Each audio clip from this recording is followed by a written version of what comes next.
everybody. Thank you for tuning in. This is episode 3 of the PLO Professor explains how to be profitable and things to watch out for on Pot Limit Omaha, specifically low stakes Pot Limit Omaha, because we're not at the point where we're at medium stakes yet. Again, all of these videos are going to pertain to either a 1-3-10 game or 1-2 bring it in for 5 straddle for 10 game, etc., etc. So this episode, as you can see up here on the board, is titled Crazy Table, because I get a lot of players who talk to me and they say, oh Josh, PLO just seems like too much gamble, okay? It seems like, this is one comment I get a lot, it's too much gamble, no one folds pre-flop, okay? And I'm going to put a little star by this. No one folds, which is actually a good thing. That's what you want, especially when after looking at the first video and the second video, and when we talk about equity, anytime you have more equity than your opponents, you want more opponents to come into the pot. Matter of fact, one of the things I'm going to cover in this episode, or I'm going to touch into, is how to play pocket aces. I might touch into that a little bit. I'm going to focus more on being a crazy table, but this is the big thing. When you start playing medium or higher stakes, and you have a full concept or a full grasp of equity, and you understand that if you go 5 ways to a flop and you have 28% equity, that in the long run you're going to make some money, even if you miss the flop. And by playing the 3 hands, again, the 3-hand principle, okay, that I talked about, you're generally going to have enough equity to deal with multi-way pots, okay? When you start getting comfortable with PLO, you can start branching out into other hands, and I'll get into that in a little bit. That's going to be down the road, but what we're going to deal with primarily is crazy tables. So too much gamble, no one folds. Another one I always hear is aces never hold, okay? I've even had conversations with people at the table who are like, I hate pocket aces. Well, I'll take pocket aces every time, okay? And there's a specific way to play. There's a specific way to play not just aces, but any strong, equitable hand on a crazy table, okay? And what do I mean by a crazy table? Well, crazy table, again, you're going to be dealing is going to be 8 to 9-handed, okay? Depending on where you're playing. And you're generally looking at 6 players on every flop, per flop, okay? This is what I would classify as a crazy table. So if you're playing 8-way and you get 6 callers, you're looking at like 75%. Playing 9-way, you get 6 callers, you're looking at 66% of the players are calling. And that's perfectly okay. Again, how you play these crazy tables, there's a couple strategies I'm going to give you here in just a minute, is make sure you have more equity. Now, I don't know if I talked about blocker bets yet. I did not. That's a different episode. But one of the things I'm going to tell you, say for example, we're playing something with the straddle, because almost all Omaha games end up with the straddle. And let's say we're doing 1-3-10 just to make it easy. So 1-2-5-10 or 1-3-10, it really does not matter either way. But if you're consistently getting 6 players to the flop, when I first buy in, I have a different strategy than when I build up my stack. And this is important because of implied odds and equity. And this is something that you might want to take note on. So when I first buy into a 1-2-5 game or a 1-3-10 game, my buy-in's always max, $1,000, okay? When I buy in for $1,000, if it's common that somebody pots it pre-flop after 1 or 2 limpers, I'm gonna end up raising a lot more than I normally would, okay? And the reason why is because, again, as you've been watching these videos, it plays similar to like a 1-2 no limit game where everybody wants to limp and everybody wants to see the flop and everybody wants to flop the nuts. So if you have 3 limpers, okay, after a straddle, that means somebody's going to pot it, okay? So that means they're going to pot it and they're going to make it like $70 pre-flop every time. And this is generally what you deal with on a crazy table, is your pre-flop raises are anywhere between $50 and $70, hands down, because you're going to have 1 or 2 limpers. If you have 3 or 4 limpers, then you have somebody pot it, or you could have like 4 or 5 limpers, somebody pots it, it's $90, and then 6 people still call for $90. So what I do when I first buy in, because I only have $1,000, and I'm going with equity and implied odds and implied equity, is I almost emphatically, if I come in and I'm gonna limp, I just raise to $30. I don't limp. I almost never limp. It's really, really, really rare you're gonna see me limp. I've limped maybe like 4 hands in Pot Limit Omaha in the last 3 years. And one of them was on a high stakes game, and I backdoor 4-bet it because there was a lot of raising and 3-betting. And in any case, it doesn't matter. It's very, very infrequent that you're gonna limp in Pot Limit Omaha. If you have a hand that's worth playing, that's worth going to the flop, you better come in with the raise. That doesn't mean you have to pot it, but it just means you put a little juicer on it. So what I do, regardless of how many limpers are in front of me, because people who play Pot Limit Omaha, just like when you first started playing No Limit Hold'em, usually don't feel comfortable 3-betting, okay? So that means if there's 3 limpers ahead of you and it's on you, and you start off with $1,000, and other people at the table have like, one guy's gonna have $3,000, a couple people are gonna have like 500, you know, a couple people around 1,000. I usually raise somewhere between $30 and $35, okay? PLO professor, why do you do that? If your hand has the most equity, you should put the most amount of money in the pot. I agree.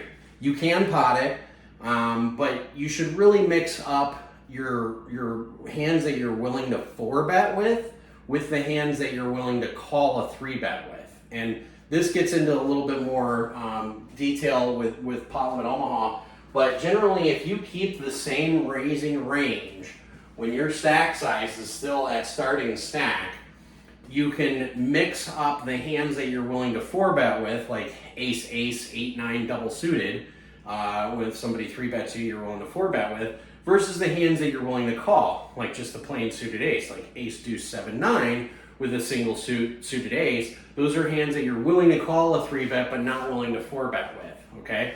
Or if you have a rundown hand like 9-10 Jack Queen, double suited especially, if somebody 3-bets you, you have a decision to make. What kind of person is that, and am I going to 4-bet them, okay? So anytime you're dealing with crazy tables, this is almost like a blocker pre-raise bet. That's what we'll call it. We'll call it a blocker pre-raise bet, or pre-flop raise bet, okay?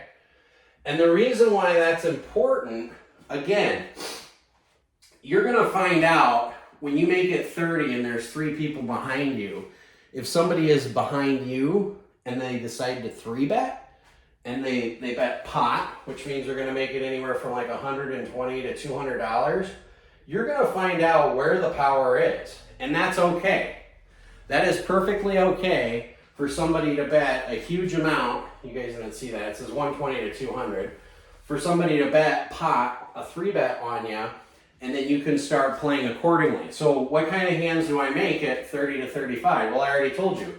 Any of the 3-hand principles, okay? So pocket 9s are better, pocket 10s, pocket jacks, pocket queens, pocket kings. I'm going to raise to 30 to 35 on a crazy table. Okay, because if it's on a crazy table, again, the only person who's going to 3-bet you is usually aces or kings. And guess what? If I'm going heads up to a flop against somebody and I've got $1,000 behind and they have $1,000 behind, and the most they can make it pre-flop is about $150, okay?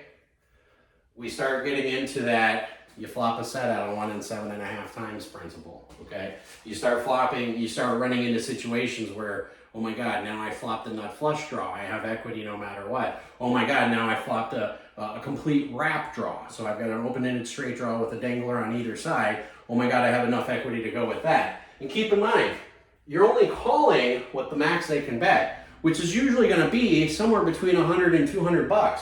If you're starting off with $1,000 and your equity pre-flop is going to be 20, 25% or higher, even against your opponent, you're getting the right, what's called implied equity or implied odds. And this is when Pot Limit Omaha starts becoming fun. Because the reason why you do that blocker bet when you first buy in is because your stack size is 1,000 and the most you can win off of somebody is $1,000, okay? So on a crazy table, I'm going to do a blocker pre-flop raise bet. Now, PLO professor, Josh, what if you've been there for, say, 3 hours and all of a sudden your stack size is no longer $1,000. Say your stack size is $3,000, okay? This only matters. That stack size only matters if somebody else at the table has the same stack size, okay? And I can't tell you how many times I've showed up at a PLO table where I show up and I see somebody who's got $3,000, $4,000, $5,000, and it's real obvious that they're not too comfortable with Pot Limit Omaha, okay? They'll do things like, and if you're doing this, please stop. They'll look at 2 cards at a time, then they'll look at the other 2 cards at a time, then they'll rearrange their cards. Stop doing that. Stop doing that. Stop, stop, stop. Stop doing it, okay? I'm going to say it one more time. Stop doing it, okay? The reason why is it shows everybody that it's like one of your first times playing Pot Limit Omaha. So you're going to make common mistakes, like you're going to just go broke with aces, you're going to misplay them, you're going to be misplaying hands like ace-king suited. Quit thinking ace-king suited is a good hand in Pot Limit Omaha. Ace-king-queen with a suited ace is good, but ace-king suited eliminates a lot of what your opponents are going to call you on, and the reason why is because you have the suited king to go with the suited ace. We can get into that later. But let's go back to, you're on a crazy table. Now all of a sudden your stack size is 3,000 because you're applying the 3-hand principles and you're applying equity principles and you're winning. And you're like, oh my God, this stuff that Josh talks about, the PLO professor, he's absolutely right. I can't believe this shit. It's actually working. I'm sitting here, it's my 4th time playing PLO and I've got $3,000 and all I want to do is lock up the win. That's standard. That's what you want to do. But I will challenge you to stop. Don't lock up that win. If there's somebody else who's got $3,000 to $5,000 on the table, you want that money. You need that money. You want that money. Trust me, because they can't handle that money. Just joking. It's a little movie reference. In any case, so if we go and you have a stack size of 3,000 and you find 1 or 2 other people have the same stack size, now my blocker pre-flop raise bet all of a sudden kicks it up to around 50 to 75 pre-flop. This is when, if you're going to have 2 to 3 limpers, you're going to be the one saying pot. And the reason why, again, if they repot it, say you bring it in for 50, okay, because there's 1 limper, and they repot it, the most they can make it is usually around $200, maybe $250 pre-flop, okay? And that's if they 3-bet, okay? And here's the big thing in Pot Limit Omaha, you have to get really comfortable with.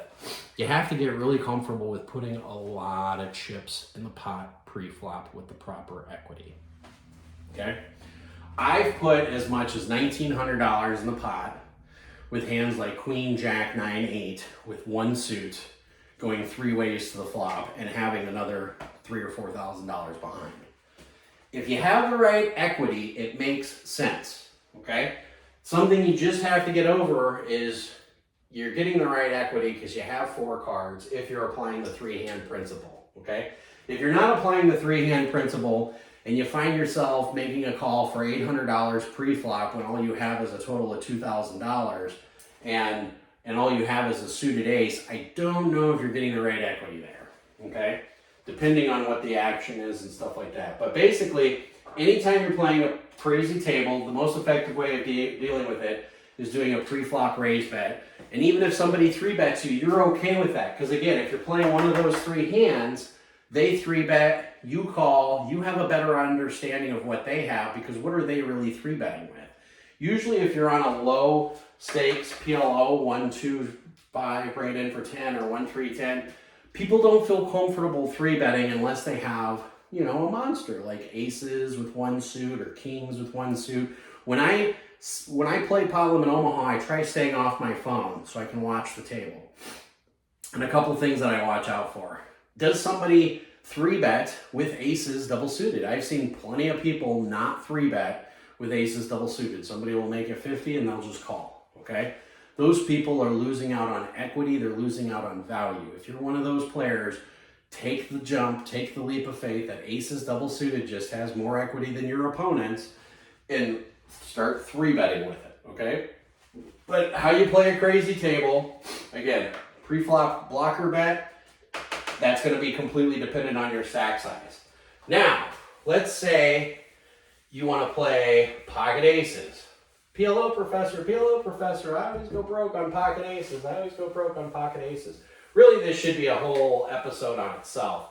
But I'm going to talk about specifically pocket aces when you're dealing with a crazy table. Okay? Crazy table. Pocket aces. Again, if you're doing your pre-flop blocker bet and you're making it 30-35 and somebody comes behind you and decides to 3-bet to 150, you're hoping that there's 1 or 2 people in between, because if there's 1 or 2 people in between and it comes back to you, you can really put some pressure on and make it like $600-700, somewhere around there. If he makes it 150 and it comes straight to you, you can definitely make it 450 plus the trail. So say you can kick it back to about 500.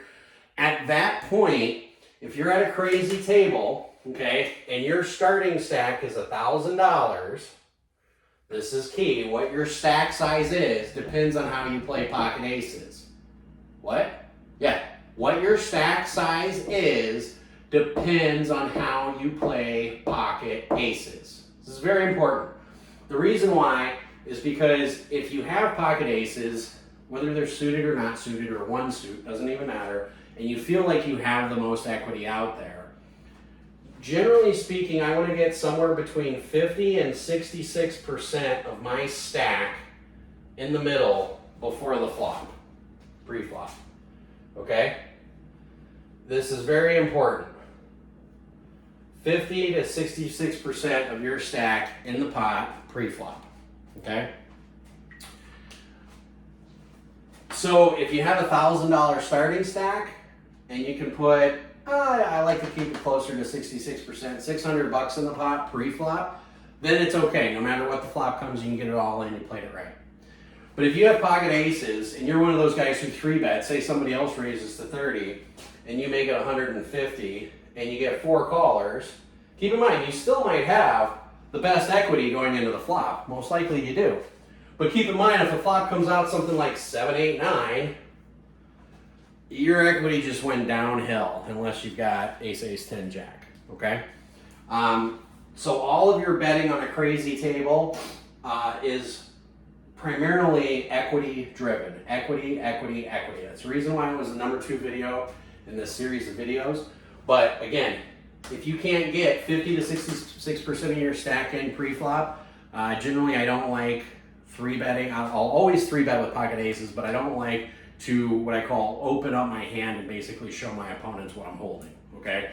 There's a guy I played with pretty recently in Vegas. He was new to Omaha. Every time he 3-bet or even 4-bet with pocket aces, and he was killing it. Every time he had pocket aces, he's like, pot! And the flop would come out and pot, and go all in, and people would fold. Occasionally he'd get called, and then they held up every single time, except the last. And this is when he built his stack up. He bought it for like $400 or $500 on a 1-2-5 game. I think the max buy in there was $500. But he ran it all the way up to like $2,000, and then he got involved with a guy, and of course he pots it pre-flop to like 300, and the guy calls, and the flop came out like 6-10 jack or something like that, or 4-10 jack, and then he ended up losing his whole stack. Well, he only had $300 of his $2,000. He had lots of good equity before the flop, but after the flop, he was just like, oh, there's $600 in the pot, I'm gonna bet pot, and the other guy raised, and he's like, I'm just never folding because I have an overpair. And he called, and the other guy had him crushed. He had a wrap with a nut flush draw. It was ridiculous. But in any case, my point is, you have to play your hand based on equity, based on where you're at. So if you get to the flop and you have 4 callers, okay, and you're doing that calculation of outs, again, the easy way of doing it is multiplying it by 4, and that's how you figure out how much equity you have. If you've got 4 callers, that means you should always have somewhere in the neighborhood of 25% equity to continue from the flop to the turn, okay? Now, this does come into play what you put your opponents on, okay? So, for example, if a board comes up, and I covered aces a little bit, that was just a brief covering of aces, but say if the board comes like deuce, 3, 10 with 2 spades, deuce of spades, 3 of spades, and let's say you have something like the ace of spades, but you have a dry ace, and this is something we'll cover later. And then say you have the 10 of clubs, say this is a heart, and then say you also have the 8 of hearts, and then say you have the king of hearts, okay? Say you played this hand because you're on the button or you're in the straddle or whatever the case may be, because you don't have a suited ace, and let's just say this is the hand you're playing with. It's not one of the 3 principal hands, but again, if you go to a button or a straddle, that's okay. Well, because you do have a full house blocker, and you have the nut spade blocker, okay, you can start incorporating some bluffs into leading your bet. Now this doesn't mean get it all in, because obviously if the flop's 2-3-10 with 2 spades and you get it all in with somebody, either somebody's got a set of deuces or set of threes, or they have ace-4-5, or they have 4-5-6. They could have a set of tens, which is unlikely. But what this means is if you've got 4 or even 6 callers in a situation like this, you could probably bet at the pot with the intention of bluffing on the turn. And the reason why is because you know your opponent doesn't have the right equity to call, okay? So 4 callers going to the flop, say it's 30 bucks, so there's 120 in the pot, okay? 120 in the pot on the flop. On a hand like this is something I'd bet anywhere between $40 and $70, okay? Because what that looks like to people who play Pot Limit Omaha a lot is that looks like you're on a nut spade draw. And guess what? That's what you want them thinking. You don't want to check there. You're better off leading out betting somewhere between 40 and 70. You're going to get 1, maybe 2 callers. If a spade comes up, you can make the decision to fire with a dry ace. If a 10 comes up, an 8 comes up, a king comes up, or a heart comes up, all of a sudden you have more equity. You have a lot more equity than what you had on the flop, okay? So one of the things in Pot Limit Omaha that you'll find out is really good Pot Limit Omaha players will fight for chips. Every time they put chips in the middle, they fight for it. One of the best No Limit Hold'em players I talked with, and I won't mention his name, but he does have a nickname. We call him Tom. But in any case, one of the things he said is when he plays on PokerStars online, he waits until a specific person gets off of a table because that guy fights 85% of the time for his chips that are in the middle. And I thought, wow, that's genius. That's what Pot Limit Omaha players do. You already put some middle in to see the flop. Now you have what's called a bluffer, a dry ace, or even a dry 10, and you bet. Depending on what the turn can be, like I said, it can be any heart. It can be an ace, which you can calm down with. It can be any spade, a 10, an 8, or a king. I mean, these are all things that give you more equity. So now if you're looking at 2 opponents on the turn, and say the turn is a king, you're like, well, I got top 2 pair. That might be good because I didn't get raised. Now you can start applying betting pot on the turn, or near pot, 90% of pot on the turn, because all of a sudden your equity might have gone from like 15% all the way up to say 33 or 35%, especially if you're 3-handed. So just telling you that you can continue with certain hands, and that's how you basically play a crazy table. I believe in block pre-flop betting, maybe even block betting on the flop, okay? Because a lot of times when you're on a crazy table, the most common word people want to say is pot, pot, pot, pot, pot. And it gets out of control pretty quickly, but as long as you have the right equity, you're applying the 3-hand principle of what you should be playing with. Keep in mind, go back to equity, equity, equity. Focus everything on equity. And if you're really bad at math, take however many outs you have, multiply it by 4. That's about what your equity is on the flop. So I hope this helps everybody. This isn't even getting into turn strategy or river strategy, but we've got some other episodes that are coming up that are going to deal with that. So thank you everybody for watching. Please hit the like and subscribe button if you like what you see. I'm going to put out more videos every week. Again, we've got 20 that we've got outlined. And if you guys want to see specific topics, please let me know, make some comments. As always, play smart and run like a god.